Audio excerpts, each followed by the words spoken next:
મંત્રી રમેશ કટારાની ઉપસ્થિતિમાં ફતેપુરા ખાતે ચૂંટણીલક્ષી કાર્યાલયનું ભવ્ય ઉદ્ઘાટન કરાયું.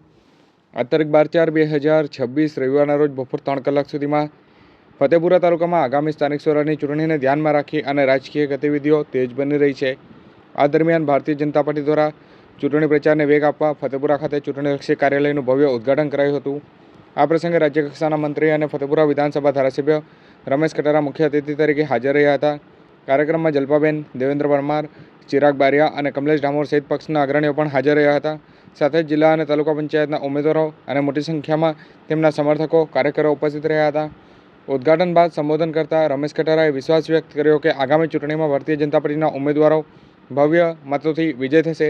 તેમણે કાર્યકરોને સંગઠન મજબૂત બનાવીને સરકારની જનકલ્યાણકારી યોજનાઓ લોકો સુધી પહોંચાડવા અને સક્રિય રીતે પ્રચાર માટે જોડાવા આહવાન કર્યું હતું.